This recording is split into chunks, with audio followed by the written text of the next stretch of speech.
Become a friend of Featherston Booktown and help fund the festival and our children's book voucher project. Help us promote literacy and inspire imaginations with your annual membership donation by giving South Wairarapa Primary School students the power to choose their own books at the Karukatea Festival with a $20 voucher. In 2025, 1,024 students, or 73%, redeemed their vouchers, and we've set 2026's goal at 80% redemption rate. Join today at www.booktown.org.nz/Friends of Booktown and help bring the magic of books to our young readers. He whakamaunga nuku, he whakamaunga rangi, tāwhia ki ngā tuiho, tāwhia ki ngā tuarea, tā ki nā te piki te ai e tāne huraranga ke te o te wānanga haiamunga kahurangi, tukuna kia whita, tukuna kia motu henga, ko te Māori whakaoho ki te whaiau, ki te ao mārama tihei Māori ora. Kei aku manu tai ko te wānui a tāne, ko tai mai ki te kai tā te rangatira kai, tēnei ka mihi, tēnei ka mihi. E tika ana kia tauiho ngā mihi o Ngāti Moe o Ngāti Muretu, ki runga ki nei o tātou rangatira, ko tai mai ki te whakarangatira i tēnei kaupapa a tātou, i tēnei te hui ahurei puka puka o Paitū Mōkai. Nō reira, anei te reo mihi, kia koutou ngā taniwha, ngā iho rei, tō tātou ao Māori, o tō tātou ao te ture, anei, tētahi peka o mātou ngā hapū, o te kāinga nei e mihi nei, kia koutou, tautou o te tai rāwhiti, me nā hononga maha i wainganui a tātou. Tai noa ki a koe te rangatira, Ngāti Kauwhata, rangi tāne tangata nau mai, piki mai. Kia kōrua te hoa, apanui ringa mutu, apanui ringa ngai o haramai, piki mai ki roto ki a mātou o te warerapa o tira ki a koe e te whaia tapairu o te arawa māngai nui o Ngāti Piki au, nau mai, piki mai, kake mai. Ki runga ki ngā whenua o ngā o Paitū Mōkai, ki roto ki te rohe ki anei ko te karu o te ika māui tēnei e whakatau nei a koutou haramai, tēnei ka mihi. O tira tēnei ka mihi ki ngā kaiwhakarite i tēnei kaupapa a tātou, ngā ringa, ngā waiwai e tū nei a tēnei kaupapa nui whakahirahira. O tira ki ngā kai kōrero e mihi ana ki o koutou e takoha mai nei a koutou kōrero i o koutou whakaro, no reira tēnā hui mai tātou katoa. He tia. He ranga. Whakarere iho ana te kakau o te hoe koua. Mani ni tua ko mani ni aru. Tangi te kura, katangi wiwini. Tangi te kura, katangi wawana. Tērā te haiata, tā kiri ana mai ki runga o hikurāki. E te kai ngā kau, Herewini, mihi mai, whakatau mai, ki nei ouri ko whakaeke nei ki runga ki a koe. Tēnā koe e waha nei te wāhanga ki te iwi kāinga o tēnei tarawahi. No reira, tēnā koe o tira tēnā koutou. Paura, koutou. E manaaki nei i tēnei kaupapa kātahi. O tira te aki nei ia mātou ko haramai ki te tau toko, te tau awhi i tēnei kaupapa nui. Tēnā koutou, Liz, te mōrehu, te kōka. Ka nui te kōta ngā kau ko tai mai nei mātou. Ki te whakautu i tō inoi kia noho tahi tātou te whakawhitiwhiti kōrero ma tēnei kaupapa nui kei mui a tātou. Kaore hā tēnā tātou i o tātou tini aitu, o tātou tini mate, te pūkaho o tātou mate. Ko tō tātou hoa tāmati Cairns koe ke te noho mahana ko roto i ngā whakaaro. Tā no hoki kia Fred Graham. Nore era o ngā pau ki roto i te ao Māori nei. Nore era ka he pūkirun kia rāua kua tātou mate o te wā.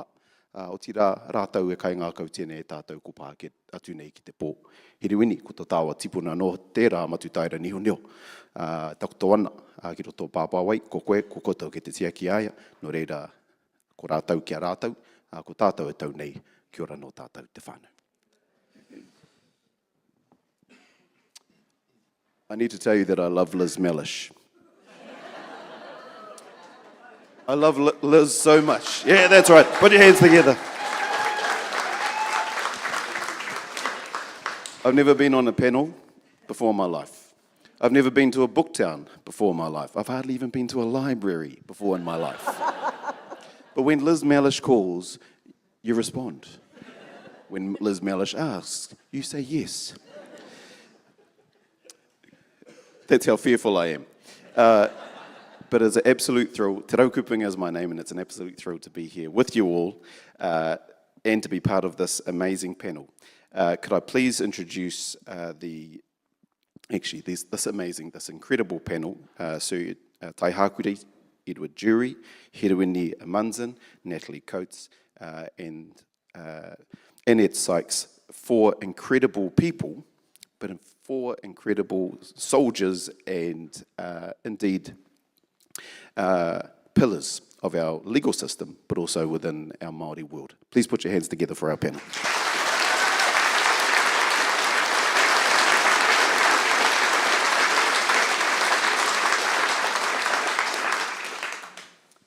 It's wonderful to be here in Featherston, and thank you to everyone who's made this event possible. Going through the events that, through the event, but also through your schedule for the next 2 days, seriously looks amazing. Who knew that you could marry up tikanga and ture and the justice system with how to cut wood? Only you can do that here in Featherston, whānau.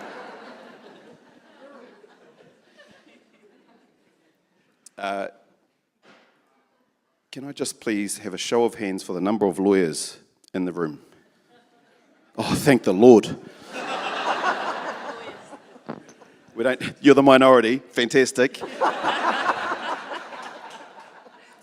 I usually ask that question only because it kind of sets the scene in the context for our next hour and a half that we're going to spend together. So, without further ado, I'm going to stop talking. Basically, our structure, we've got about an hour and a half. I'm going to hand over to our panel with some opening remarks, but we're actually hoping that we can get a bit more interactive with the room. Not too many legally type questions or lawyerly type questions. Everyone's here to share their knowledge, share their wisdom, but actually share their experiences with you all, and really looking forward to having that sort of interactive vibe over the next 80 minutes or so. Nō reira, without further ado, I'm going to sit down and I'm going to ask you the first question. Uncle? Now, Sir Eddie Durie has been High Court Justice, one of our first Māori High Court judges, if not the first, the Chief Judge of the Māori Land Court, and as well as the Chair of the Waitangi Tribunal. He tells me this morning that he went to Te Aotearoa College in the 1950s before going on to study law and to practice law. We're talking about tikanga, and we're talking about how you marry that within the justice system with the law. You've seen a lot, Sir Taihakurei, and I'm interested in your early days as both a practitioner, but also someone that grew up in Aotearoa, so a community that was steeped in tikanga. How was it for you as a young lawyer, bringing that experience into the legal system, but then as you progressed through your career? How did you marry the two? Okay, first question is how do you turn this thing on? Test.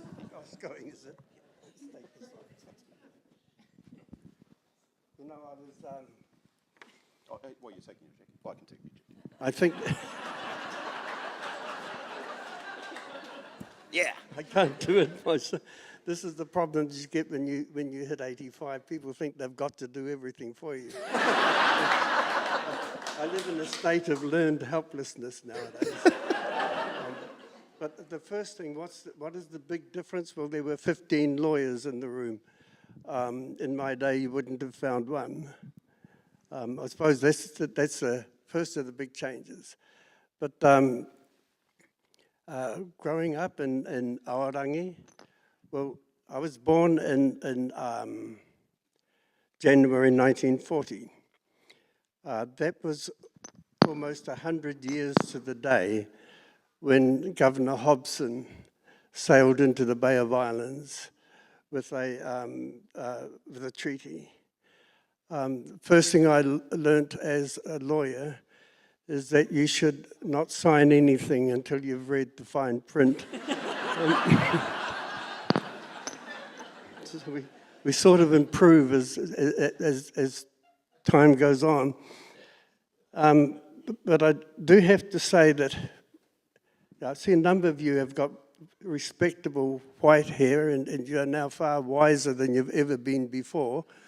But I was watching a TV program last night that said you must do new things and accept new challenges if you are not to get this dreaded word that starts with a D.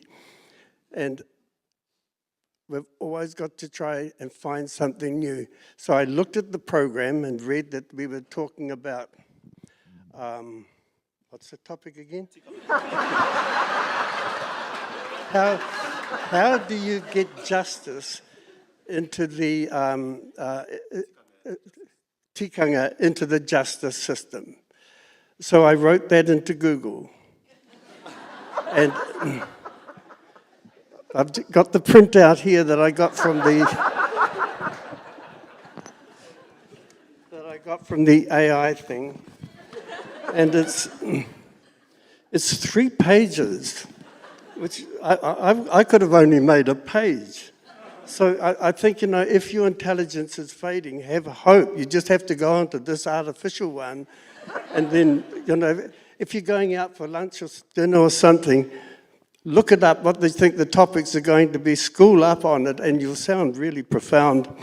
So it tells me, for example, someone is bound to ask, I thought, what is the meaning of tikanga? What is it? So if I can read it, it says, tikanga refers to Māori customs, values, and principles that guide what is considered right and just conduct within Māori society. Well, I'm glad to know that that's what we were doing in 1940. I hadn't really appreciated it was so profound. Because the sort of thing that happened, our house was actually on the marae grounds. In 1940, most of Māori were living in rural areas close to their marae. The population change that came in the 1940s and 50s was not a slow movement. It was a revolution. Within one generation, people switched from being 80% rural to 80% urban. And so it was a major change. Now, I came from Palmerston North Fielding area. Our marae was midway between the two. That was a Pākehā-dominated area, and so Tikanga Māori, while it was still very much in practice, was already starting to change by other influences. But we saw it then in very simple terms. So, for example, I did not go to the Māori school, which is just down the road from our marae, because my grandparents wanted us to get a Pākehā education. So I went into the school in town where there were 51 pupils in our class. They had large classes at that time, and I was the only Māori in that class. But then, in those days, and many of you remember this, you used to write with a dip-in pen. On your desk, you had the ink there, you dipped in the pen and you wrote. But in about 1951, when I was about 11 years old, they introduced fountain pens. It was something that we'd never seen before. And there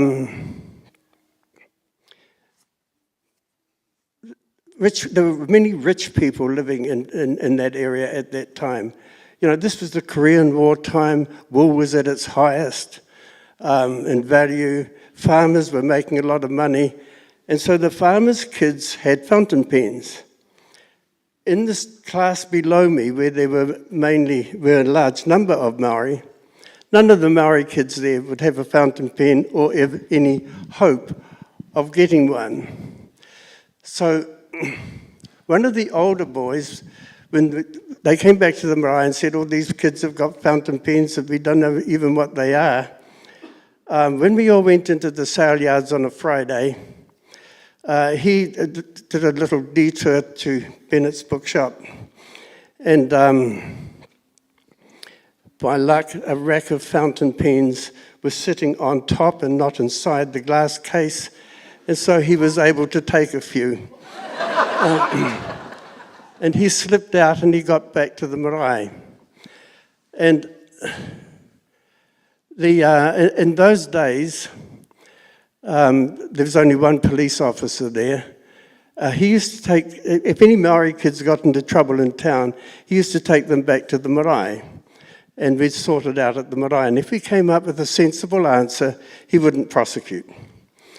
And in this case, it wasn't too bad because somebody in the shop said, well, there was a Maori kid in the bookshop. We've never seen a Maori kid in a bookshop before. So that's probably where the fountain pens have gone, and indeed, that's where they had gone. The boy was caught, the pens were recovered. We had the job after church on the Sunday of getting together to decide how we're going to work out this particular problem, how are we going to satisfy the police officer as to the punishment. So it was thought that the way to punish this kid would be to have him work weeding the mangles. The mangles are a paddock of about half an acre. That's a huge job, taking out all the fat hen and so on.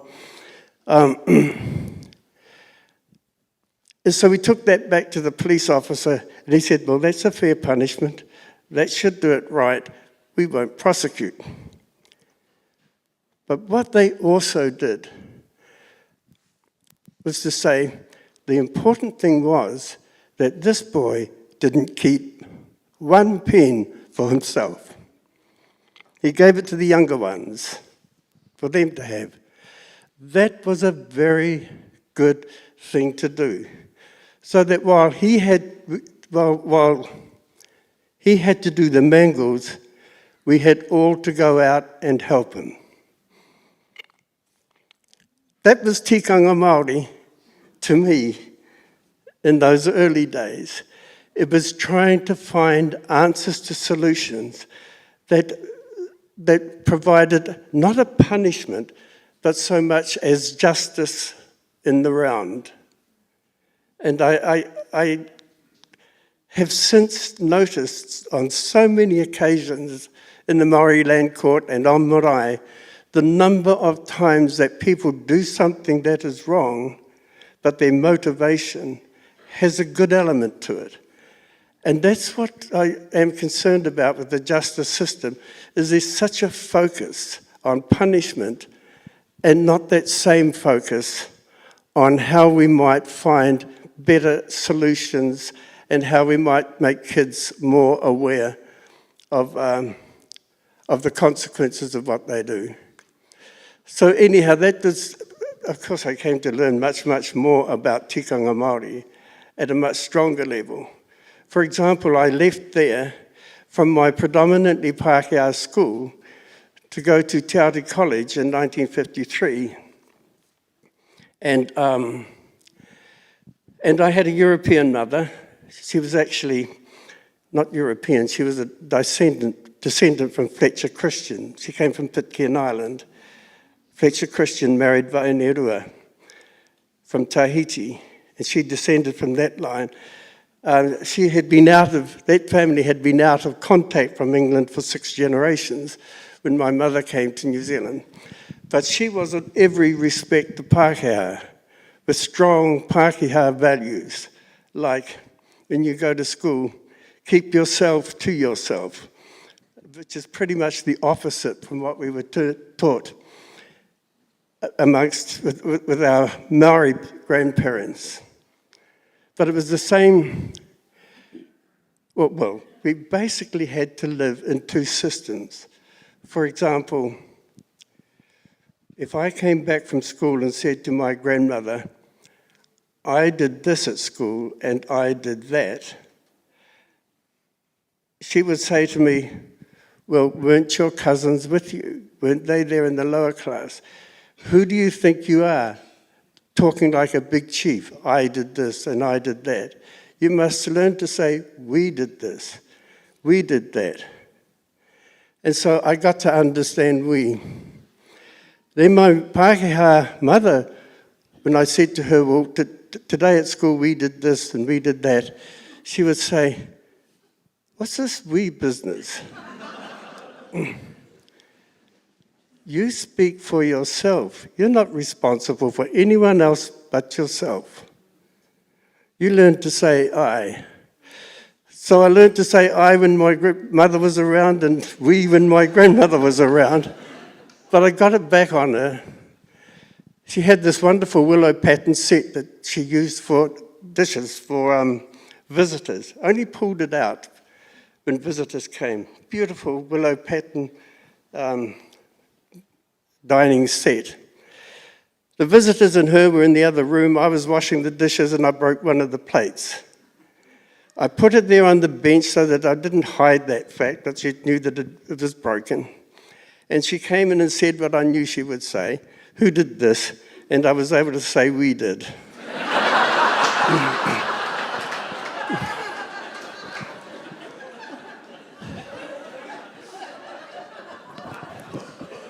But from there I went to Te Raumawhitu College, and my mother, of course, was exact. We had a list of things that we had to take with us to pack in our bags. So many shirts, 3 trousers, and so on. She had everything exactly right that was in there. And my grandparents were stuffing in the suitcase certain goodies. She took them all out, and she said quietly to me, you will take exactly what you are supposed to have, no more and no less.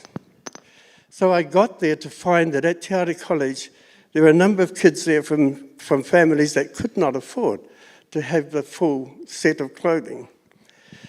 But I was unpacking my bag, and all the other kids were sitting around there, amazed that here was a person who had a full set of everything. So they looked at that, and they said, he's got 3 pairs of trousers. Now, Bussy over here, he's only got 1 pair. And he can't send it to the wash because then he'd have no trousers. So, you give him one of yours. And I said, well, hold on a minute, I'm not quite sure. That's right. They said, oh, no, you must give it over because he's only got 1. You've got 3. You can't wear 3 at once. And their logic was sort of irrefutable. So my mother had said to me, don't lose anything. I still hadn't got through one day and I'd already lost a pair of trousers. But that was the Maori way. You must share your goods. If one person has got nothing or very little and you've got a lot, you give over to that person. But that wasn't the end of it.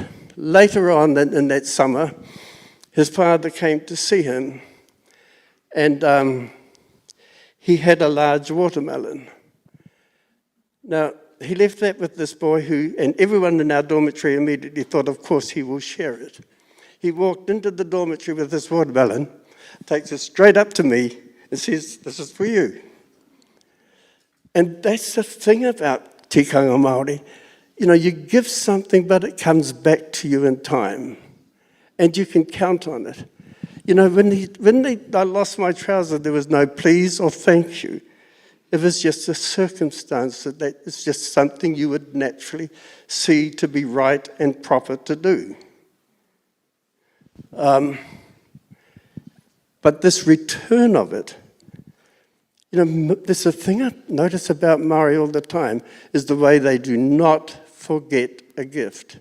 So I go up to Ngāroa here, the king's place, and in Mahinarangi there, every time I go in, somebody takes me to the greenstone mere that we left at Ngāroa here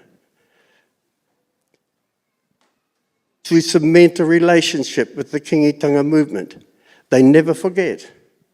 And although that was done in the 1890s, in the 1940s, when Tupuia was travelling down to Wellington, they used to stop over on the train from Frankton and get off at our marae, spend the night there.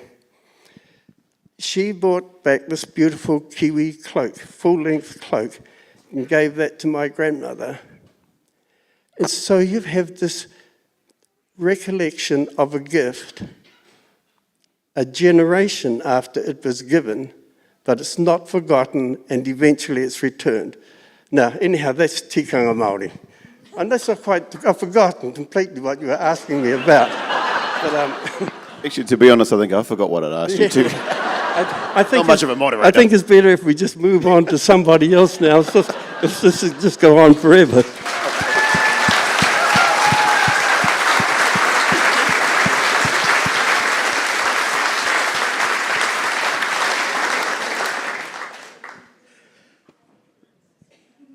Thank you, sir.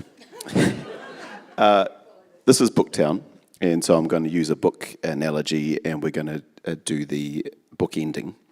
Someone who has was started his legal career the earliest of the panel, to someone who has only just started in the legal profession over the last few years. Herewini, and you're a local. From Papawai.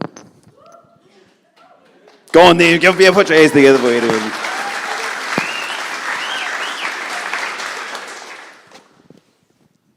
You've grown up in a different world, obviously, to Uncle Taihakurei.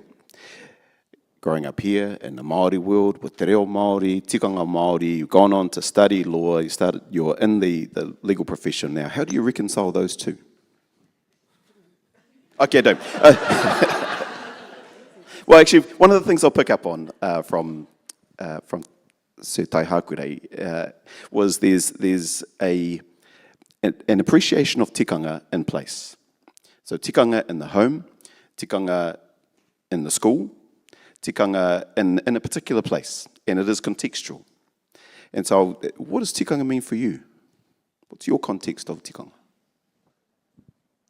Tēnā koe, tēnā pātai o tira. You didn't get out of that the first question, by the way. I'm going to come back to it. But anyway. Before I answer the question, I think I want to start with a whakatauaki from Tamahau Mahupuku, who's one of our tipuna here, Ngāti Hikawera Ngāti Moe, and he was prominent in the Māori Parliament movement. He was the premier when it was stood at Papawai. And in delivering a speech to the New Zealand Parliament, he said, ko te mātauranga te Māori he moana, ko te mātauranga te Pākehā he moana anō, ko te wāhi e whakawhiti ai aua moana e rua, kei reira ngā ika nui hei kai mā tātou, ka pū te ruha ka hau te rangatahi. Loosely translated, Māori knowledge, mātauranga Māori, tikanga Māori, is like an ocean. Pākehā knowledge, legal system, Western knowledge is like another ocean. It's where those two oceans meet. That's where the big fish are that will sustain us. And then he goes on to use the metaphor of the old net is cast aside and the new net goes fishing, which speaks to the job of the new generation to pick up their mantle and continue that work and to go fishing. So I thought I'd just share that as a kōrero to begin my answer to Te Rau's question. But tikanga for me, e hoama, is you're going to university and studying tikanga, reading about tikanga. At its core, tikanga is a system that regulates behaviour in the Māori world and regulates behaviour and how we interact with each other at a hapu level, at an iwi level, at a whānau level, how we interact with our taiao, with our natural environment, and how we interact with the physical world and the non-physical world. So tikanga to me is marae and hapu based and is about living as a marae and as a hapu according to those values and those principles that Matua Taihakurei touched on, but also looking to our tipuna for how they acted and almost as a precedent as well. Tikanga is living in a Māori way, making decisions that are tika all right for your context. Ai. Ka pai. How have you been able to reconcile that with being a young lawyer? were in the beginning phases of your career. How do you bring tikanga into your daily life, but also into your profession, your new profession? Yeah, I'd probably go back to what Atua Moana says, and he says, I'm not a lawyer who happens to be Māori, but I'm a Māori who is also a lawyer. So being Māori and having my whakapapa first and foremost, which is grounded in tikanga and my upbringing, is what I always come back to, and that's who I am.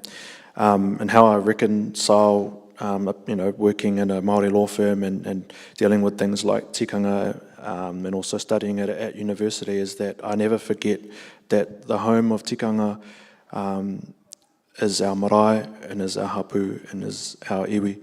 And as much as we talk about it and apply it in the courts or in other contexts, I don't lose sight of that, and I always remember that tikanga that's the home of tikanga, and that's where our rangatira-based authority sits.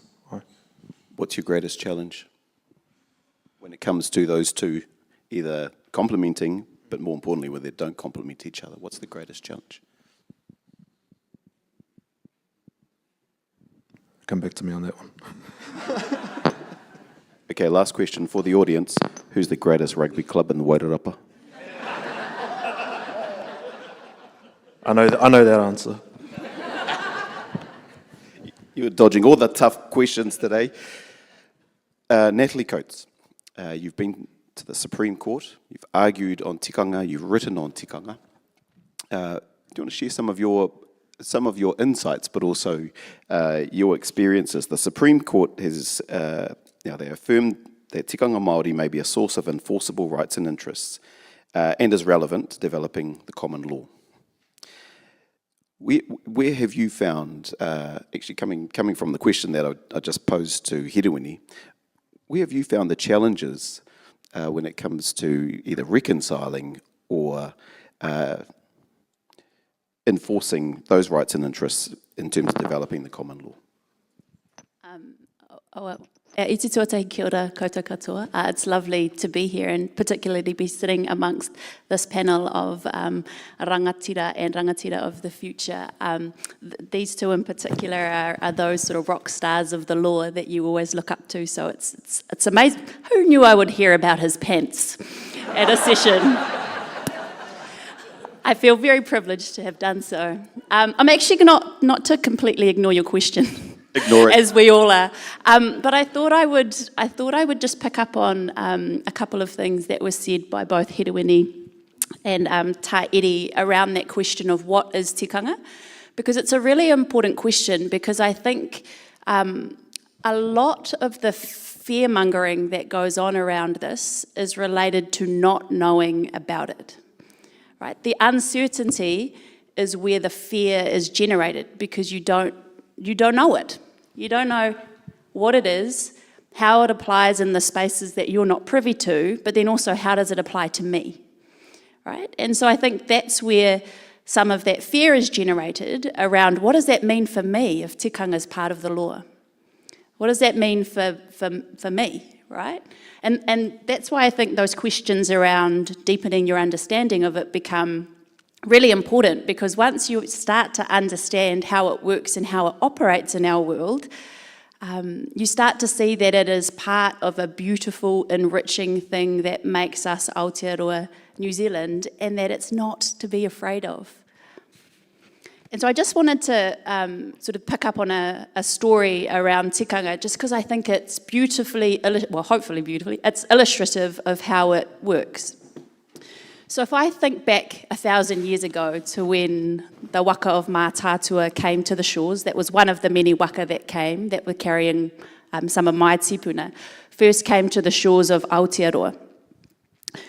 On that waka there was a wahine called Muriwai, who was one of the beautiful rangatira of that waka, sister of the captain, but she's the primary centrality piece of my story. And unfortunately, as you all know, New Zealand's at the bottom of the world and the waters are treacherous, right? So it's a difficult crossing that our people expertly navigated. But two of her twins unfortunately drowned. on the crossing. And so the response that she had to that was to cast a rāhui, a prohibition on taking kai in the moana across a vast expanse of coastline. It spanned about 300 kilometres, mai whare ki te hiro. So from Tauranga all the way along to the east coast, kind of at the end of Apanui, if you've gone past Te Kaha and Waiho Bay, kind of up there. So a huge stretch of the coast was rāhui'd.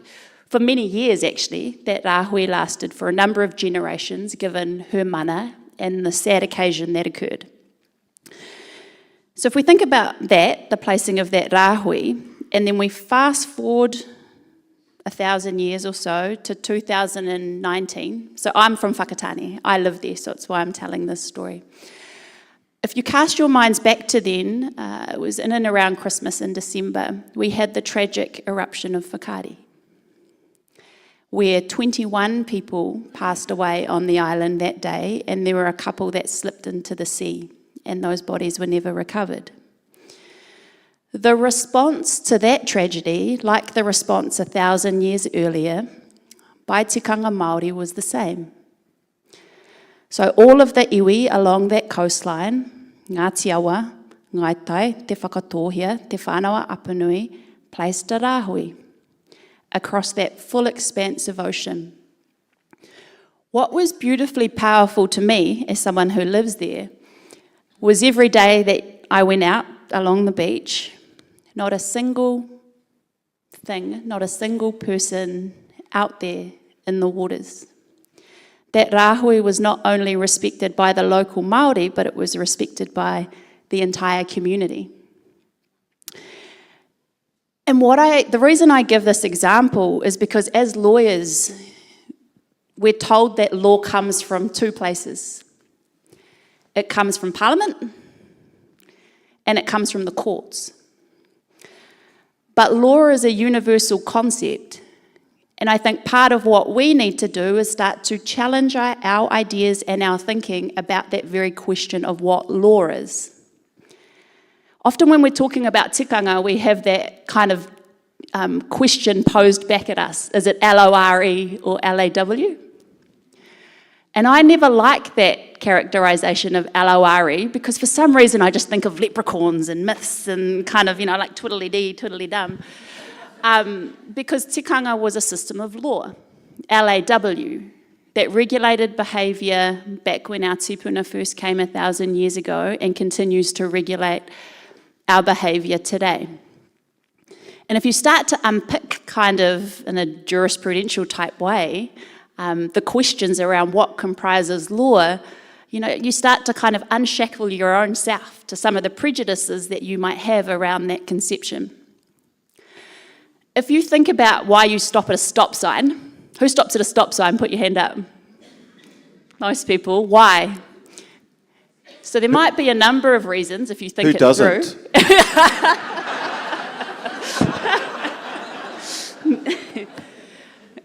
If you think it through, right, there might be a number of reasons why you stop at a stop sign. You may believe in the ultimate authority of Parliament to have passed the law and you're giving respect to Parliament. You may have stopped at a stop sign because you don't want to be punished. You don't want the $200 fine or however much it is these days. You don't want the public embarrassment. You buy into it because that's kind of what everybody's doing. Right? There's any number of reasons why you may or you may not follow that law. I know going around the Roto Mars sometimes and there's those like automatic ones that take 10 minutes. And you're like, you might breach it if you can see that it's safe because there's a pragmatic reason behind it. If I asked you who would have followed the rāhui in Whakatane or across that whole coastline during that period, put your hands up if you would have followed the rāhui and not gone out to sea. Who wouldn't have? No, you don't need to put your hand up. But it's interesting, right? Like if you think about the why again, kind of the same things. You might have been scared of the consequences. You might just have followed the rules because that's what you do. You follow the rules when they're said. You might have believed in the authority of Māori to have placed it, or you just want to show respect for those that have died and those things that followed. But I guess the reason that I'm just giving that example is I just want to challenge our conceptions of law, because with the case of the rāhui that everyone followed and regulated behaviour, Parliament didn't tell us to do it, the courts didn't tell us to do it, but we did it anyway, right? And so thinking about tikanga as kind of a third law that operates in New Zealand, in Aotearoa, I think is accurate. Not everyone follows it. It's often sort of most poignantly felt in places like Marae, given how much land has now been transferred out of Māori hands, but it's still there and it still exists. Not only its practices, but also all of the sort of principles and stuff that help inform it. Because the way that it operates as a system of law is different to that kind of top-down parliament law that we see that's written in that particular way. So anyway, sorry, that didn't answer your question at all, but I thought was kind of just trying to bounce off, some of the kōrero that these two had. Kia ora. I started my law career in Auckland. I graduated, I think, in the 90s. And back then, there weren't that many Māori practitioners, legal practitioners, but those that were, they were revered by us. And one of those that we revered was this woman to my left, who was not only a senior practitioner, but she was holding the line for a number of major issues for us through the 70s, 80s and 90s. Annette is the principal of her law firm, has been practicing for a while. And one of the things I love about her is that she gave birth to one of our great Ngāti Porou East Coast rugby players. I'm not going to ask questions anymore. I'm just going to throw it over.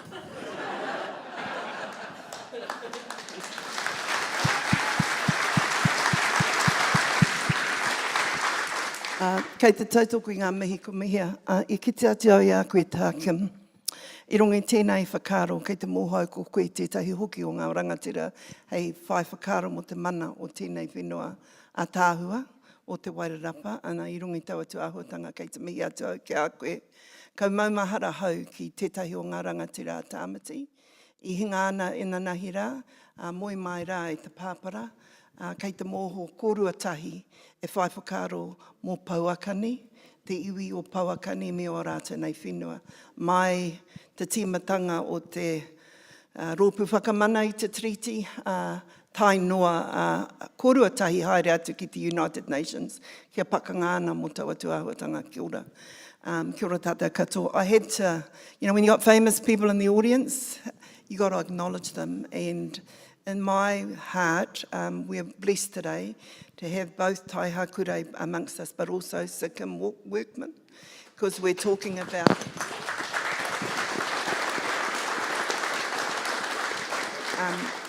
I think there are people that are going to be recalled as statesmen of the last century that have really transformed our world, and I think both of them will be remembered in those ways.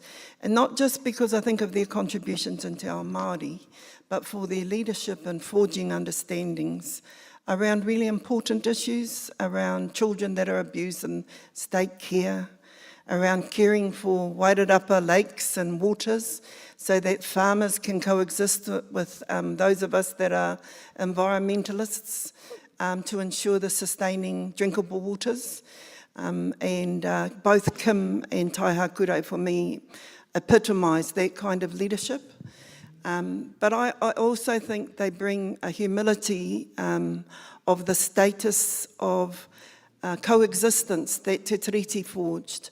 They naturally walk like a rangatira, talk like a rangatira, think like a rangatira, and in their humility, they sometimes invisibilise themselves.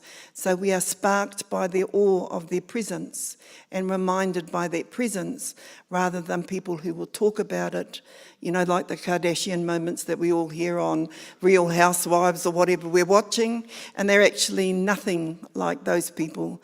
They are the real deal, and they will for generations be remembered for the values and principles they've guided the peaceful coexistence in this nation for. Now, I want to give a story. I was born, I think, in the second wave of lawyers. I was born into a mixed marriage. My dad was Catholic. He had been married before. So I have two Pākehā brothers with blue eyes. Not blonde hair now, they're balding, both of them. But at a time when, in the 1960s, my dad couldn't even go into the cinema in Rotorua. Any of you been to the Majestic in Rotorua? There was a whites-only part in the cinema in 1960, and then there was a Māori part only. And my mum used to sneak into the Māori part, and my dad would swap places with her brother, who played rugby with him, in the Maratā rugby team back then, okay? And they would have a smooch up in the Māori section, because at those days they weren't allowed because of an unfortunate regulation that was in place that prevented that from happening. Now, for me, that illustrated two things. Whanaungatanga, my father and my mother's brother, they were brothers. The whanaungatanga from rugby, it lasted forever. So they were willing to face the law and break the law. And then the other one was aroha. How aroha, love and respect between peoples, can actually transcend any obstacles that we're confronted with. Even an obstacle through the Catholic Church, which didn't recognise my mother as the second wife at that time, and even the obstacle in our law that was actually preventing a union, even subtly, between Māori and Pākehā at that time. So my understandings of tikanga have actually been born from that a hard period when you're growing up in the 60s and the 70s. We were a dying race if you'd gone up to One Tree Hill in that period. It was a statue that was actually dedicated to a dying race of us as Māori. And yet, how wrong has that been? Because we're now a million population, with the average age of our population being 28. But that kind of racist attitude was enabled to be inculcated into ideas through policymakers, parliamentarians of certain periods, and went unchallenged. And one of the things about tikanga, as I tried to illustrate in the story, is that the values, the relational values that it's born on, they unite us. They may be sourced from different places, different contexts, and the cosmogony of our histories, but they are actually uniting factors. They are uniting connectors to actually forge pathways for our futures. I want to also say that we need not be frightened when we hear tikanga is the first law of this country, because I think sometimes people think when you say you're first, there's an implication that you are superior. That, as I think Taihakurei has highlighted this morning, is the antithesis of what tikanga is about. You always, as a tangata whenua, ensure that your manuhiri are treated with a sense of superiority, a sense of being welcomed in a way that they know they are rangatira, like any king or queen that is on your marae should be dealt with. When I grew up, we weren't allowed to eat at the marae. We had to go home and have a cup of tea, but we made sure whoever was at our marae got the best that we ever had. Whether it was crayfish or mussels, or we had to go down to the river and get some watercress and go and kill a pig to make sure that people who travelled for 6 or 7 hours, they were always fed first. They were always there to be treasured as visitors to our place, to be connected to our place for that time they were there, out of a sense of obligation and responsibility to look after them. And that for me is what Te Tiriti is about when we talk about tikanga. It was a far-seeking document about building relational understandings, recognising that there was a first law of this country with its own principles and values, but also, I think, as Herewini just reminded us, that there is this intellectual expanse of understanding that comes from the many shores that all of the you know, my ancestors came from. And I'm proudly from Irish and English blood. Proudly Catholic, both of them. How the hell they ever got together, I don't know. But they were both English Catholic and Irish Catholic families. But they were also families that inculcated their ways of life into the interior of Tūhoe, the Ruatoki Valley. My great-grandmother was the first midwife there, my Pākehā great-grandmother, and my great-grandfather, he was one of the soldiers that got grants following the devastation of the wars of the Eastern Bay of Plenty and the Crown grants that he got in Tāne where we grew up with farms. Now that history in itself put at risk those relationships that bore people like me. But they also, I think, gave an understanding, a cultural understanding that we have to transcend some of our histories to enable Tikanga Māori to provide the values of aroha tētahi ki tētahi, love and understanding. Manaakitanga, I love that one, that's my favourite one. Manaaki, filled with love and respect. That's what it's about. Every time we meet, whether it's just in a casual conversation or in a confronting conversation, we try always to meet with love and respect. We may have difference, that is just known, you know. I'm different to most of these people. I'm still fighting for women's rights to speak on the marae. Hope I get a clap for that in here.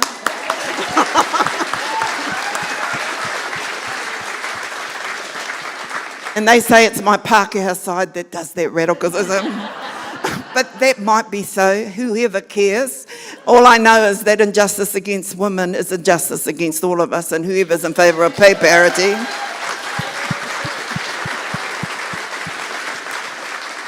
But, you know, I'm trying to make tikanga not ordinary, not special, but understandable. And it's really easy when you come from a union, a bicultural union. It's really, really easy. Like, everyone asks me why I don't change my name from Annette or use my Māori name. My name Annette comes from a woman who went to training college with my mum, and my mum's brother was in jail at Mount Eden. And my mum was really embarrassed by the fact her brother had stolen and was placed in jail. He was a registrar of the Māori Land Court and took his auntie's beneficial money.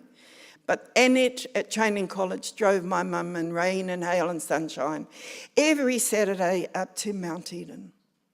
And Annette was who I was named after. And now I fight for everyone who goes to Mount Eden.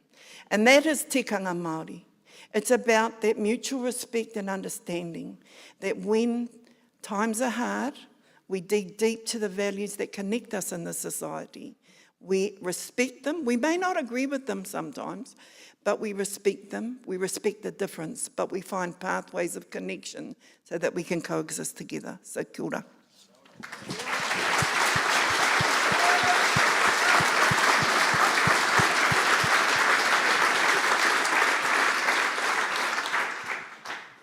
Well, whānau, I haven't done too well at asking questions, so I'm now going to pass that over to you.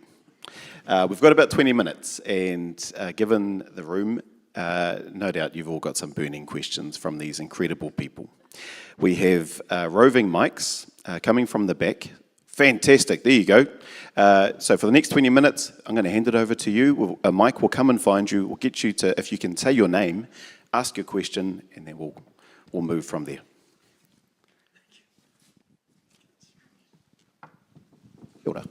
Thank you, I'm Neil, and thank you for your perspectives and your generosity in sharing with those. I found it very insightful. And, you know, Tikanga Māori, as you talked about, you know, there's a misunderstanding of it out there. And I just wish that, I don't know if it's been videotaped, but I hope it is, and it can be actually compulsory actually a viewing by the ACT and the New Zealand First Parties, because what I see is a group of people who are trying to divide New Zealand through misunderstandings, and I would love to see more people understanding and hearing the sharing that you have. So my question is, how can we, as me as a Pākehā and others who really support what you're doing, how can we get those messages across to those people and to to people who have been picking up those messages wrongly, how can we help you to get that across better? Okay, I learnt tikanga by enrolling in a second language learning reo Māori class. My father learnt tikanga by chopping the meat at the back of the pā, because my father was a man of a few words, but he understood when he was at the back of the pā just the values that operated to ensure that in an event that is organised as part of your mana, that you're part in that. So when my dad died, because he was the best butcher in the back of the pā, he got the hugest tangi that we've ever had in our lives, you know. I think one of the things is that we need to overcome white fragility. That's this flash word that everyone uses at university. We've got to stop also labelling ourselves. I hate what Shane Jones is doing, you know, he just labels us as the activists and whatever we do, but, you know, stop labelling, just get in touch. Events like this are wonderful. And Mary, I know Liz is the princess, but Mary's the queen, okay?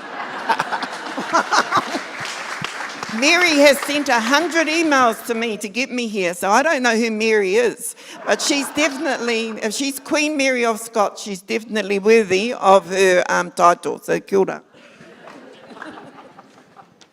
Just going off fire, Annette, I can't remember who said it, maybe Pānia or Timoti Kāretu, but ko te waharoa ki te ao Māori ko te reo Māori. So in building your understanding and collective capability and helping your tauiwi peers and understanding tikanga Māori, te reo Māori is your first port of call, in my opinion. Te reo Māori is the language of tikanga Māori, and in order to understand tikanga Māori better, understanding te reo Māori and learning te reo Māori bit by bit will be huge in aiding in your understanding of tikanga. So kia ora.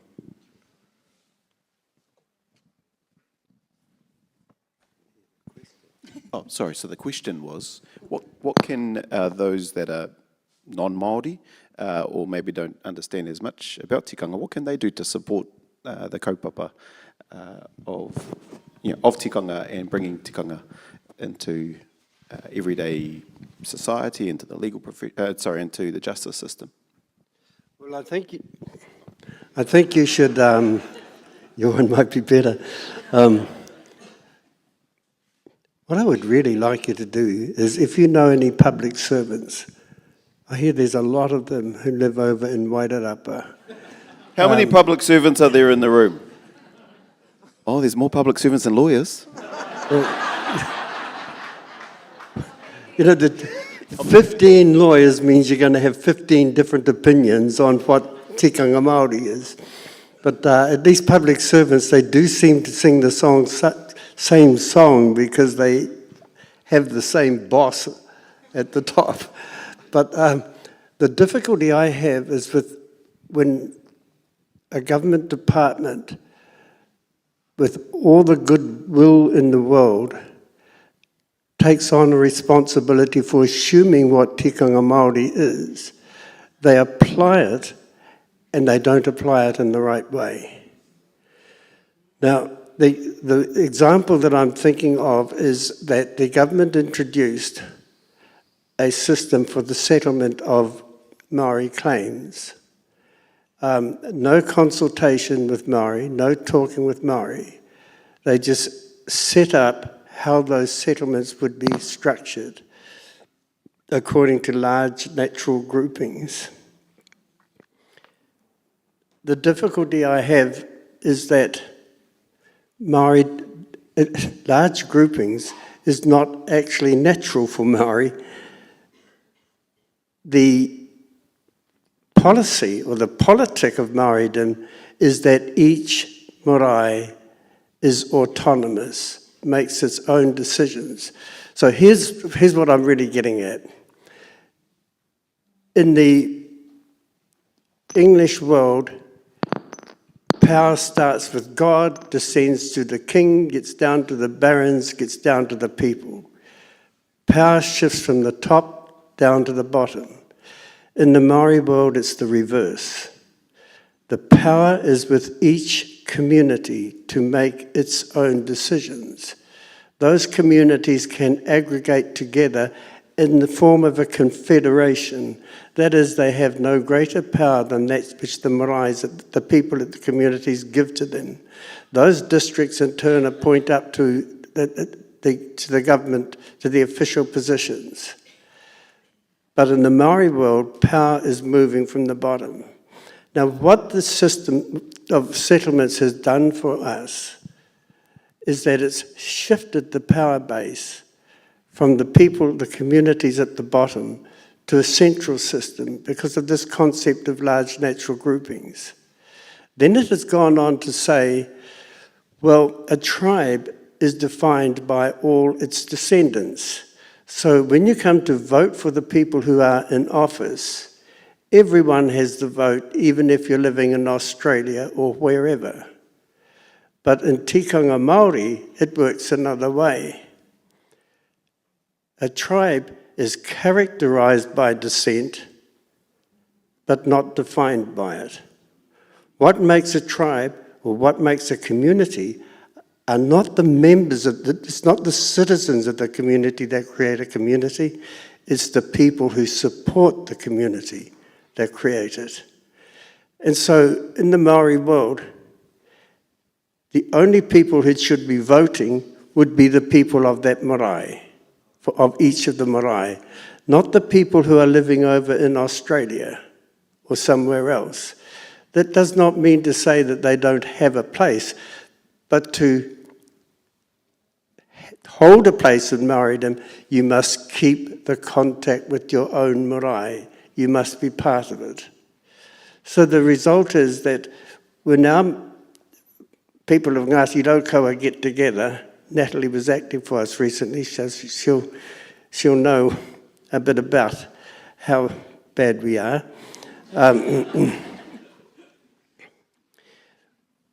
She will know how Raukawa operates. We operate as a confederation where each of the marae retains its own autonomy.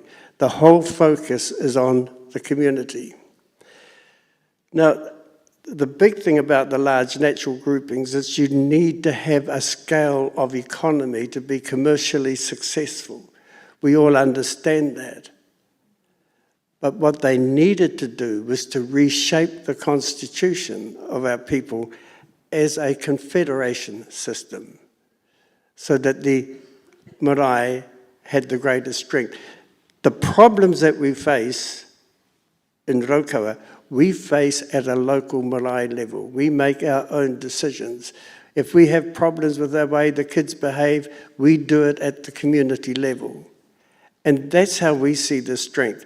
When people are in charge of their own communities, then they're the people who know best what is right for that community. So my point is that so often things get passed over to the government to operate, but then they operate it with a set of ideas that are not our own ideas. So those people, the things that have happened successfully amongst Maoridom have happened because Maori took their own initiatives to make it happen. So the teaching of Maori language was entirely a Maori system of establishing the kohanga reo, then the kura, then the wānanga, all led by Maori people themselves. The result was a very successful outcome. Now look at it the other way around. In the 1980s, one of our most distinguished kaumata led a group that reported on, made a report called Te Puo o Te Atatu, which set out a way that we might handle problems within the families and set up a system of a family group conference. The idea was very good, but it was not conducted by Maori people themselves. It was conducted by the government, and the family group conference turned into something quite different from what this elder, John Rangiho, had set up. It was a completely different thing. So this happens time and time again. There are exceptions, of course.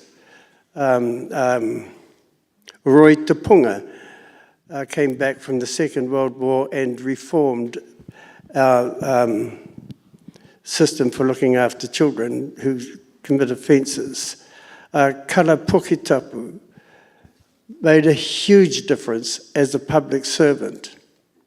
But if you look at the advances that Māori have made, they have been mainly made from outside of the politicians and outside of the public servants by people handling it themselves.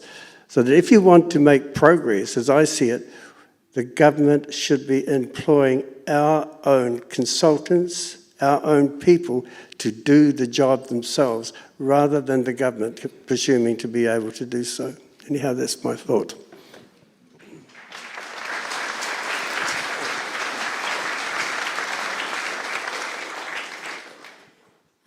I agree with everything that my fellow panellists have said in terms of giving Māori the space to flourish, educating yourselves and those whom you influence, but also vote. Like, full stop.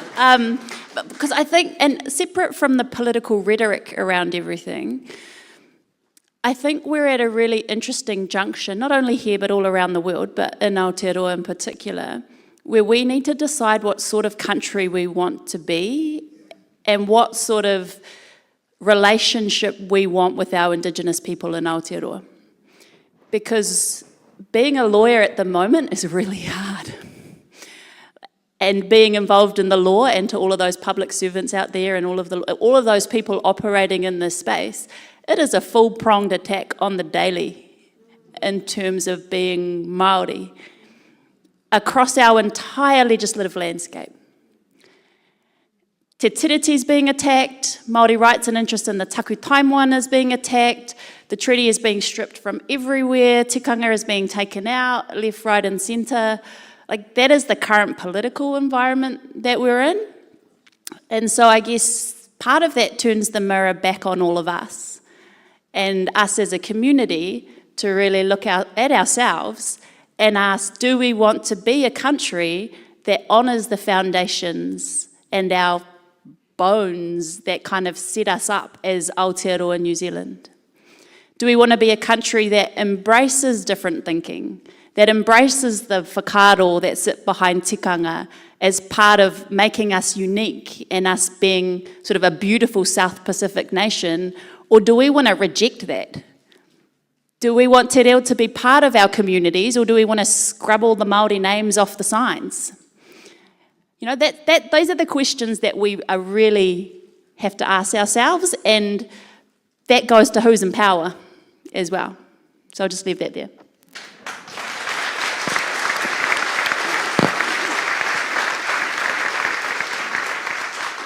Oh, there's somebody at the back here. Greetings. Hello, my name is Byron. Thank you for welcoming me to your country. It's a beautiful place. I'll never leave.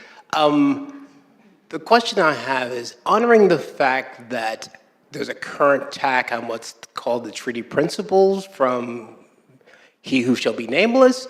The question is, why isn't there more focus on the fact, like the panelists said, where those principles were set up by Pakeha for everyone without Māori at the table? Has that been addressed? Has that been corrected? Is there an issue with that? Over. Can I say, I'd like to ask each of you to hug yourselves, because the question that was posited by the person who should not be named was answered by the nation. There was 300,000 submissions to the select committee by Māori and tangata tiriti, Asians for Tiroranga Tiratanga, South Asian communities, European communities, Pākehā that proudly carry that label. And only 8% actually supported any of those principles that were written in the absence of Māori. So better than that though, I've never seen the marches that happened in Rotorua. It was a terrible terrible day for us. It was like cyclone material. But 10,000 Māori and Pākehā came out in the middle of Rotorua to say they did not support that kind of future. So when I say how did they or why did they not respond to that, they responded, but by invisibilising Mr. Seymour and those that think like him, and actually, like I say, finding those connectors of community, the continuity of consciousness of aroha tētahi ki tētahi that is bound in the notions of tikanga that forge the values of our nation. That respect that Māori have the right of independence to do their own thing, but also respect the right of us all to coexist together to make sure we don't ruin the mountains, the seas, the air we breathe. The fish, everything we want to eat, that we don't want extractive industries as the way of the future. We want to find ways that ensure that we have solar energy for our children, understanding our children, not to actually, our generation was lazy. We just went on cars. Get back to riding bikes, get back to those buses. This is what's happened because of the challenge of that. And can I say, I so loved walking into this town that I've never been to before often and seeing all the bookshops in town. Taihakurei, AI means that it should go somewhere else because the intimacy of walking into a bookshop and smelling those books and touching and feeling those books, that was my childhood, and that brought back some sense of community that I think is also absent with some of the internet problems that is dominating the possibilities, but I think our reality is being damaged because of it, so kia ora. Kia ora.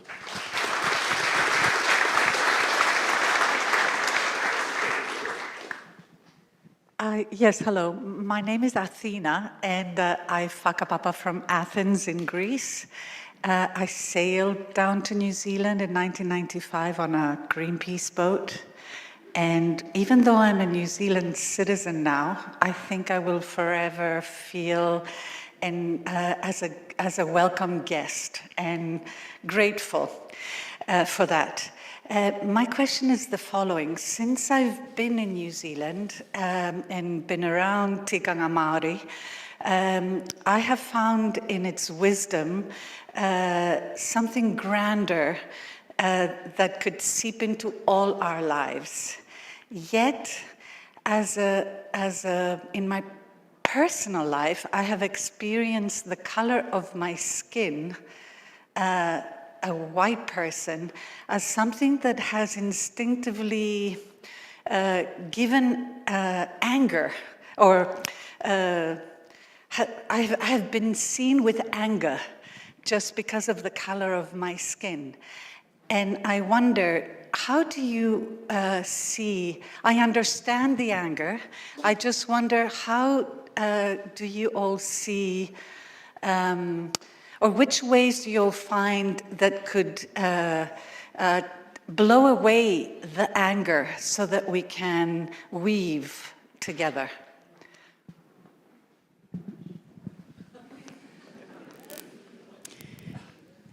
As a Māori who looks Pākehā, no, it's a good question. I think part of it is there is still not a lot of understanding in Aotearoa about our history, and there's still not a lot of understanding about where Māori are at and why they are there. And I think, so part of my answer is wrapped in understanding why there is frustration and anger at the Māori end sometimes. Because we are still, despite there being some people who have succeeded well and earned some money and all of those sorts of things, which are often touted as like, look, the world of opportunity, our statistics in Aotearoa are still terrible. Like the vast majority of Māori, in terms of socioeconomic status and all of that, are culturally disconnected, and you referred to that as well, living in urban centres, feeling disconnected from who they are, where they're from, and really not understanding our own place in Aotearoa itself. And so while I think there is this beautiful cultural renaissance happening from all of the kohanga reos and the kura kaupapas and all of that sort of stuff. We also need to remember that as much as we are doing progressive things in this space, there are still many of our people that are left behind. And so, you know, I think there is this sort of pent-up frustration. Like the te reo classes, Māori can't even get into a number of them because Pākehā have taken those spots. And that is amazing. Like, that is an amazing problem to have in terms of people wanting to learn. But then as a Māori who has, you know, in that space not knowing and trying to reconnect to their own culture, it can also be very difficult.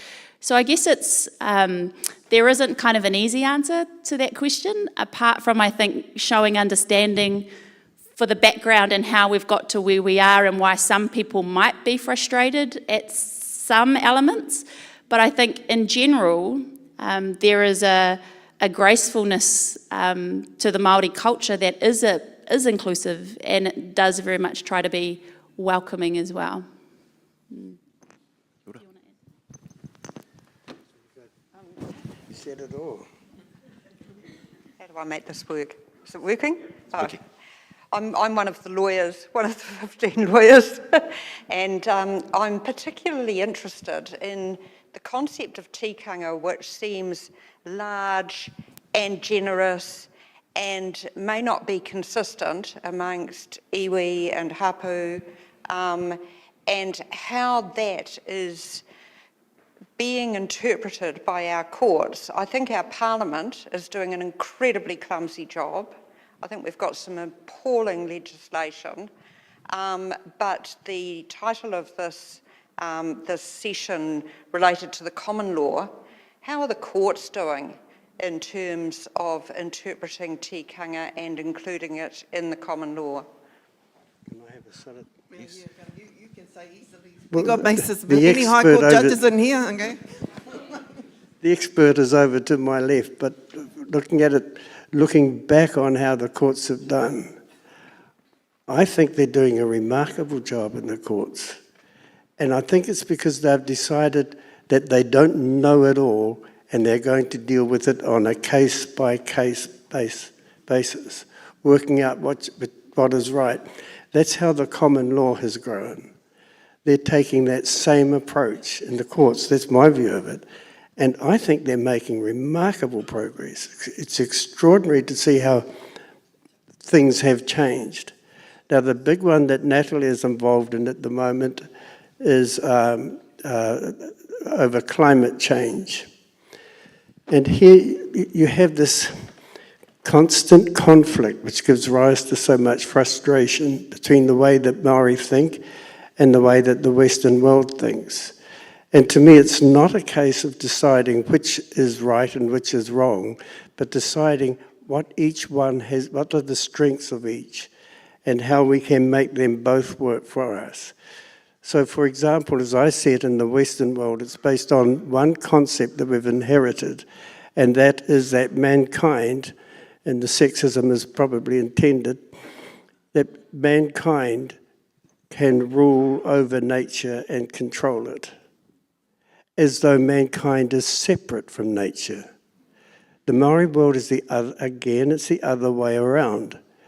It is that mankind is part of the world and must learn to live within its constraints.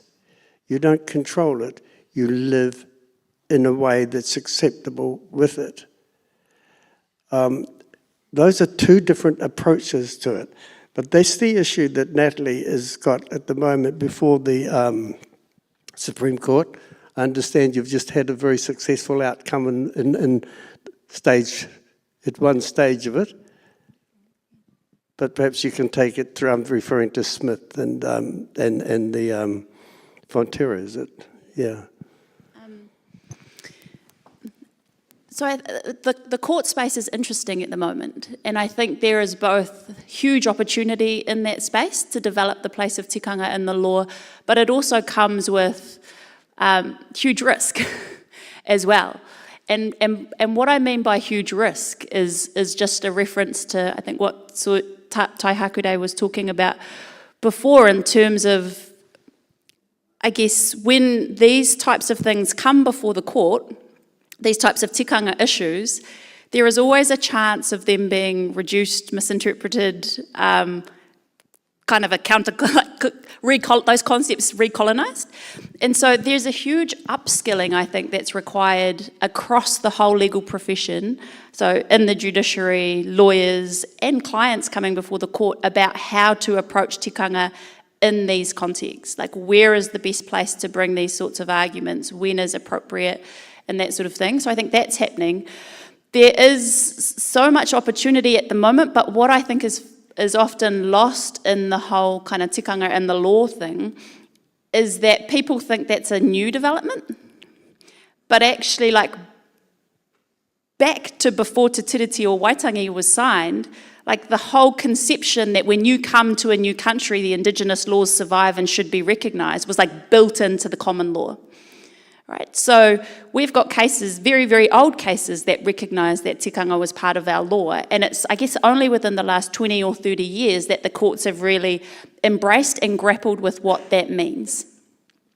And we're doing it in lots of different ways. In some ways, we're doing it as kind of Māori rights and interests. So you have pre-existing, long-standing rights, such as in the takutai moana, right? Property interests there.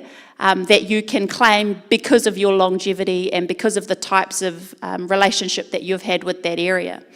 But what is really interesting now is that there's other ways that tikanga is sort of seeping in as part of the way that we think about law and its legal relevance in the common law.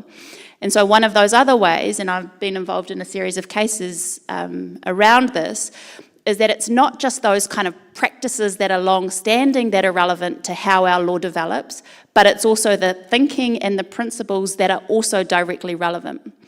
So Taihakurei referred to the Smith case that I'm involved in, which was a question around whether you can have like liability in torts for big climate emitters. And one of the questions, we went to the Supreme Court on that particular issue, and they didn't answer it. It was just a question of strikeout. But one of the questions that was sort of folded into that consideration is, how does tikanga influence the way that we think about torts in Aotearoa? Does tikanga have something to say about the law of wrongs? Does tikanga have something to say about how we conceptualise the environment? And those sorts of things. And so it's a really interesting space, because we're now able to bring arguments that speak to that question, because we're not only talking about sort of in the courts, not only talking about the thread of law and thinking that came from England, right? We're talking about what is appropriate for us here on Aotearoa with a sort of dual legal heritage. And so those are the kind of exciting spaces that I think we're grappling in at the moment. Kia ora.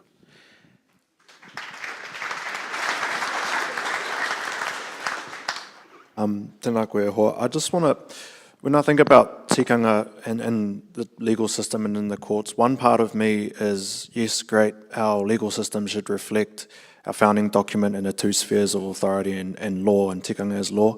Like what Nat said, though, there are dangers, and I do have concerns and fear for potentially, if we don't do it in a careful and a respectful manner, what that might mean for tikanga at its source.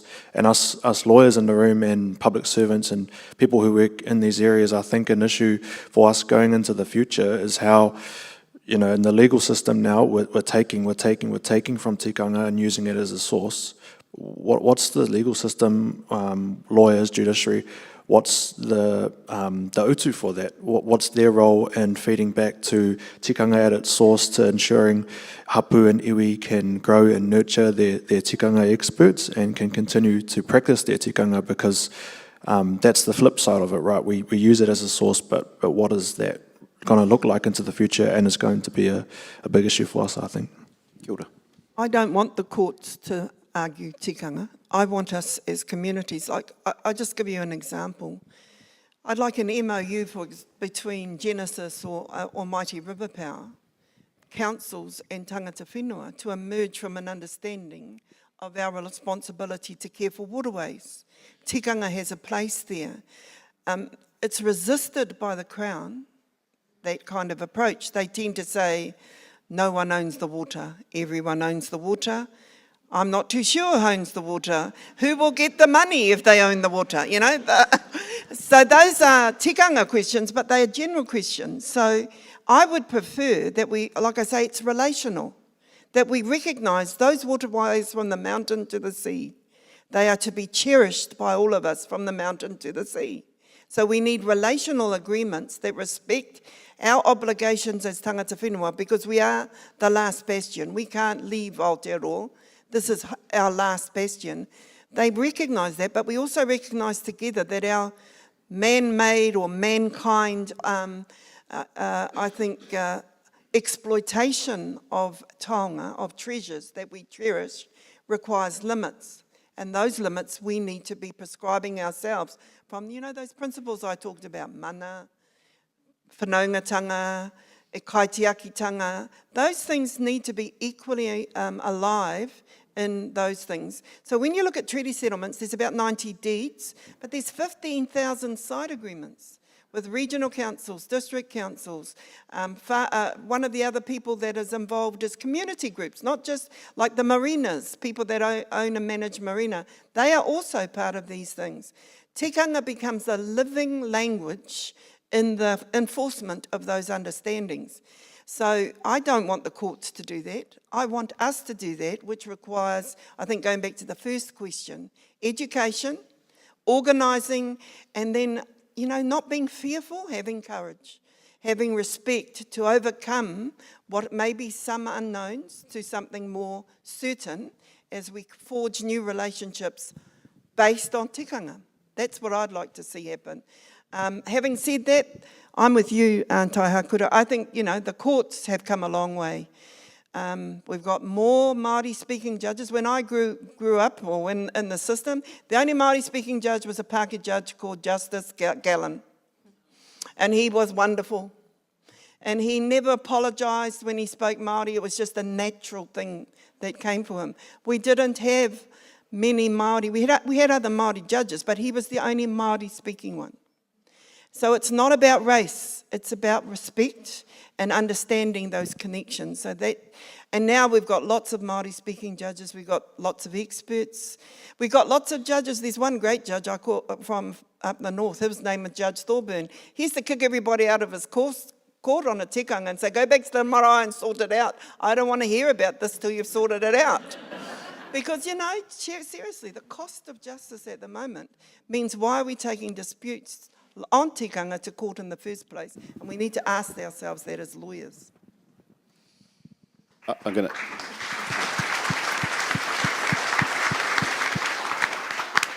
I was going to take one final question, but I'm going to ask an apology, and what we'll do is we'll catch up with you after this panel, only because I'm getting pukan eyes from my mate at the back saying, wrap it up. Whānau, thank you so much for spending this last hour and a half. It's been an absolute privilege. When I walked into the room, I was captured by symbols. The poppy, the cross, even the flag. And I'm reminded of the symbol that often reflects the justice system, which is the scales of justice. And how today this is an example of how we're constantly trying to strike that balance, whether it's through tikanga and te ture. Māori Marsden, Reverend Māori Marsden said that they were completely reconcilable and complementary, but it came down to a waiting. When not too far from here is Trentham, and walking in here and looking at the beautiful pictures of our soldiers. When they had designed the Māori Battalion, one of the key design elements was that the Māori Battalion would be led by Māori officers. And so a process was undertaken where those men, as they were taken and were trained as officers. And halfway through their training, Apira Ngata, who was in Wellington CBD at the time, caught the train out to check on these young men. And the commanding officer said, look, the boys, they're fantastic, but they're all going to fail. And Apira said, well, why is that? And he said, well, it's because they can't read maps, and a critical course component is map reading. And if you can't read a map, you're not going to be able to pass the course. And if you can't pass the course, you're not going to become an officer. And Apirana laughed. And he said, tell you what, this weekend, they went up to these hills up the back here. I want you to take, there were 4 units, 3 Pākehā units and 1 Māori unit. Take them up into the hills up the back here, and I want you to get them to navigate from point A to point B. Now, not only did that Māori unit, who couldn't read maps, navigate from point A to point B first, one of those other units got lost, so they had to go back in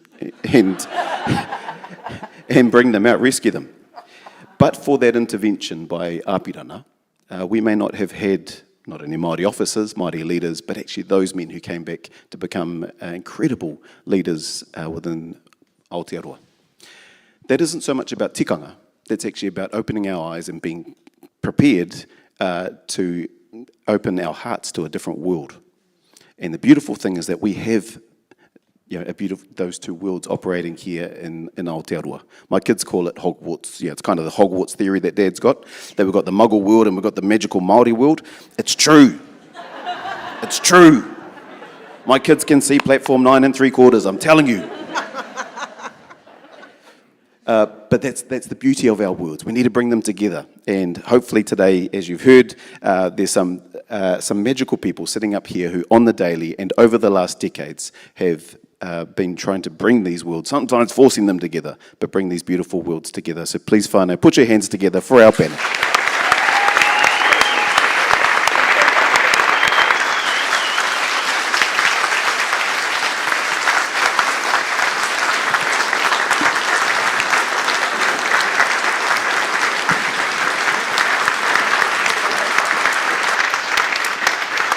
Actually, Annette said that I had to sing a song. So my song to you is Haerera Te Awera. That's my tribe. Ki runga wairara pa e, ki te kimi ra koe koro, kei whea ra engaro nei, ka noho tonu au ka tatari, kia ki te wairua, mehe mea ko koe taku tau pumau, kei roto koe I aku mahara e. Kia ora tātou.